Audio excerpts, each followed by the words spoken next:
আর এই আরজি করের প্রাক্তন অধ্যক্ষ সন্দীপ ঘোষের বিরুদ্ধে ইতিমধ্যেই সিট গঠন করেছে রাজ্য সরকার। তার বিরুদ্ধে ভুরি ভুরি দুর্নীতির তদন্ত হচ্ছে। আর ইডি দিয়ে দুর্নীতির তদন্ত চান আখতার আলী। আরজি করে চিকিৎসককে ধর্ষণ খুনের ঘটনায় তদন্ত করছে সিবিআই। এবার কি আরজি করের প্রাক্তন অধ্যক্ষের বিরুদ্ধে ওঠা আর্থিক দুর্নীতির অভিযোগে তদন্তে নামবে ইডি? এই প্রশ্নটা উঠছে, কারণ ইডি তদন্ত চেয়ে কলকাতা হাইকোর্টে মামলা করেছেন আরজি করের প্রাক্তন ডেপুটি সুপার আখতার আলী। সন্দীপ ঘোষের এগেনস্টে জুলাই 2023 সালে ভিজিলেন্স কমিশন অ্যান্টি কারাপশনে রিটেন কমপ্লেন জমা করেছিলাম, কিন্তু সেটার বিরুদ্ধে কোনো অ্যাকশন হয়নি। তারপরে কালকে আমি একটা ক্রিমিনাল কেস করার জন্য এফআইআর মা তারা ট্রেডার ডক্টর সন্দীপ ঘোষ আরও যারা আছেন ওনার যে এলিগেশন, শুধু ফাইন্যান্সিয়াল না, অনেকগুলো ওনার স্ক্যাম আছে, বায়োমেডিক্যাল স্ক্যাম থেকে নিয়ে ডেড বডি স্ক্যাম থেকে নিয়ে হাইকোর্টে আমি কেসটাকে ফাইল করলাম। মানে কেন্দ্রীয় কমিটি, আমি ইডি সিবিআই তাদের ইন্টারভেনশন চাইছি। গত বছর ভিজিলেন্স কমিশন এবং রাজ্যের দুর্নীতি দমন শাখায় সন্দীপ ঘোষের বিরুদ্ধে অভিযোগ দায়ের করেন আখতার আলী। এতে অবশ্য কাজের কাজ কিছু হয়নি, উল্টে সন্দীপ ঘোষ প্রভাব খাটিয়ে আখতার আলীকে বদলি করিয়ে দেন বলে অভিযোগ। সঙ্গে গন্ডগোল হয় ওই ফেব্রুয়ারি 2023 সালে উনি কিছু অফিসারকে গিফট দিয়েছিলেন, সেই নোটশিটও আমি সই করে নিই এনএমসি ইন্সপেক্টরে। এটা তো ওয়ান কাইন্ড অফ ঘুষ। এগুলো আমি প্রতিবাদ করেছিলাম বলে রাতারাতি আমার শুধু না, অনেক ডাক্তার যারা প্রোটেস্ট করতেন, ওনার নিয়মগুলো মানতেন না, বেআইনি কাজগুলোকে সাপোর্ট করতেন না, রাতারাতি বেছে বেছে তাদেরকে উনি ট্রান্সফার করেছেন। উনি একটা নিজের সাম্রাজ্য ওখানে তৈরি করে পুরো মেডিকেল মাফিয়া হিসাবে চালাতেন। এবারও সরব হতেই তাকে নানাভাবে হুমকি দেওয়া হচ্ছে বলে অভিযোগ। হাইকোর্টের কাছে তাই নিরাপত্তাও চেয়েছেন আরজি করের প্রাক্তন ডেপুটি সুপার। আমার প্রাণে বিভিন্ন রকম হুমকি আসছে, আমার প্রাণের ভয় হচ্ছে। সেটাও আমি অনারেবল কোর্টের কাছে অ্যাপিল করব কি আমাকে যাতে একটা সুরক্ষা আমাকে ইনশিওর করা হোক। গত 9 আগস্ট আরজি করের চেস্ট মেডিসিন বিভাগের সেমিনার হল থেকে উদ্ধার হয় মহিলা চিকিৎসকের দেহ। তারপর থেকেই অধ্যক্ষ সন্দীপ ঘোষকে সরানোর দাবি তোলেন ডাক্তার ও পড়ুয়ারা। এই সন্দীপ ঘোষের বিরুদ্ধে নানা সময় উঠেছে নানা অভিযোগ। গত সোমবার ফের সন্দীপের নামে দুর্নীতির অভিযোগ দায়ের হয়। অভিযোগ করেন স্বাস্থ্য দপ্তরের ভিজিলেন্স অফিসার দেবল কুমার ঘোষ। এই অভিযোগের প্রেক্ষিতে সন্দীপ ঘোষের বিরুদ্ধে সোমবার এফআইআর করে টালা থানার পুলিশ। দুর্নীতির তদন্তে সিটও তৈরি করে দিয়েছে রাজ্য সরকার। 4 সদস্যের সিট কাজও শুরু করে দিয়েছে। এরই মাঝে এবার ইডি তদন্তের দাবিতে আদালতে আরজি করেন প্রাক্তন ডেপুটি সুপার। এতে সন্দীপ ঘোষ আরও চাপে। নিউজ 18 বাংলা। এই মুহূর্তের গুরুত্বপূর্ণ খবর, অবশেষে আরজি করে এলেন অধ্যক্ষ সুরিতা পাল, যার বিরুদ্ধে নিখোঁজ থাকার অভিযোগ করেছিলেন ডাক্তারি পড়ুয়ারা। আজকে স্বাস্থ্য ভবন অভিযানে 5-6 দিন পর তিনি এলেন। এখন ডিআইজি সিআইএসএফ এর সঙ্গে বৈঠক করছেন। আপনাদেরকে মনে করিয়ে দিই, 15ই আগস্ট তিনি দিনভর একেবারে ঘেরাও ছিলেন, ডাক্তারি পড়ুয়াদের ঘেরাওয়ে ছিলেন।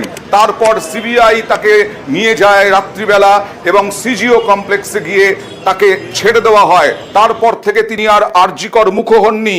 আজকে আর কথা বলবো প্রতিনিধি অভিজিতের সঙ্গে। অভিজিৎ, কখন এলেন? সিআইএসএফ আসার পরেই কি তিনি আসার ভরসা পেলেন এখানে আসার? অয়ন, একদমই সেটাই বলা যেতে পারে। এবং সিআইএসএফ এর এডিজি তিনি এখানে আসেন কিছুক্ষণ আগে এবং তার আসার খবরে তিনি প্রিন্সিপাল ডক্টর সুরিতা পালের সঙ্গে বৈঠক করতে চান এবং সেই হিসাবেই সঙ্গে সঙ্গেই ডক্টর সুরিতা পাল 15ই আগস্টের পর থেকে প্রায় নিখোঁজ হয়ে গিয়েছিলেন। অন্তত এখানকার আন্দোলনকারী ছাত্ররা যে অভিযোগ করেছিল যে ডক্টর সুরিতা পাল তিনি নতুন অধ্যক্ষ তথা প্রিন্সিপাল এই আরজিকর মেডিকেল কলেজের, গত 15ই আগস্ট দিনভর ঘেরাও হওয়ার পর তারপর থেকে আর তার দেখা মিলছিল না। তিনি আজকে কিছুক্ষণ আগেই বা কয়েক মিনিট আগেই তার প্ল্যাটিনাম জুবিলি বিল্ডিং এ তার প্রিন্সিপাল রুম সেখানে উপস্থিত হলেন এবং সঙ্গে সঙ্গে সেই সময় একই সময়ে এখানে এডিজি সিআইএসএফ ডিআইজি কে প্রতাপ সিংহ সিআইএসএফ এর ডিআইজি এবং ডিজি তারাও ছিলেন।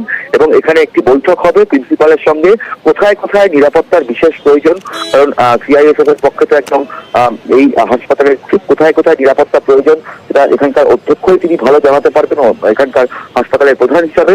এবং সেই কারণেই প্রিন্সিপাল বিক্ষোভের সম্ভাবনা না, এই মুহূর্তে কিন্তু ছাত্ররা, আন্দোলনকারী ছাত্ররা এই বিষয়ে এখনই কিছু বলছেন না, কারণ তারা স্বাস্থ্য ভবনে আজকে যে অভিযান করেছিলেন তাদের বক্তব্যে তারা হতাশ।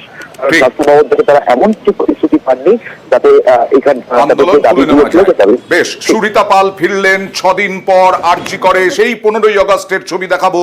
15ই আগস্ট শেষ তাকে দেখা গিয়েছিল, দিনভর ঘেরাও ছিলেন সুরিতা পাল এবং তারপরে রাত্রিবেলার দিকে সিবিআই তাকে নিয়ে যায় এবং সিজিও কমপ্লেক্সে গিয়ে সুরিতা পালকে ছেড়ে দেয় সিবিআই।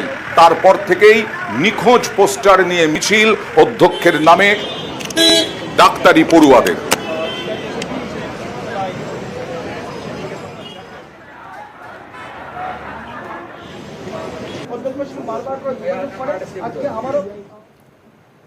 আর এই সবের মধ্যেও গাফিলতি কিরকম দেখুন।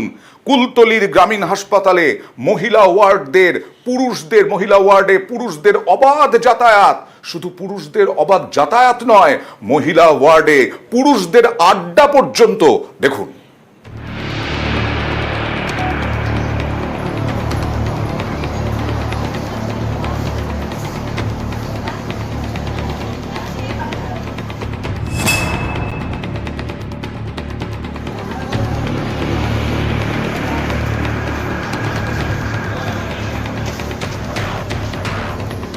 এটা সরকারি হাসপাতালের ছবি, জয়নগর কুলতলি গ্রামীণ হাসপাতাল। সেখানকার মহিলা ওয়ার্ড, বাইরে বোর্ডে স্পষ্ট লেখা পুরুষদের প্রবেশ নিষেধ। কিন্তু কে শোনে কার কথা? মহিলাদের ওয়ার্ডে নাকি শুয়ে বসে থাকছেন রোগীর পরিবারের পুরুষ সদস্যরা। এইভাবে রুগীর কাছে এসে বসে আছেন? রুগীর হেল্প করতে এসছি। তো মহিলা ওয়ার্ড এইভাবে থাকা যায় ঘন্টার পর ঘন্টা? না না, ঘন্টা পর ঘন্টা বসে আছেন কিভাবে? বসে চলে যাবো, এভাবে তো থাকা ঠিক না।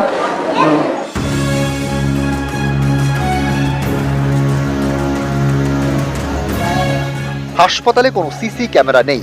অভিযোগ, নিরাপত্তার দায়িত্বে থাকা সিভিক পুলিশকেও সবসময় দেখা যায় না। এই সুযোগে মহিলা রোগীর সঙ্গে ফিমেল ওয়ার্ডে ঢুকে পড়েন পুরুষরা।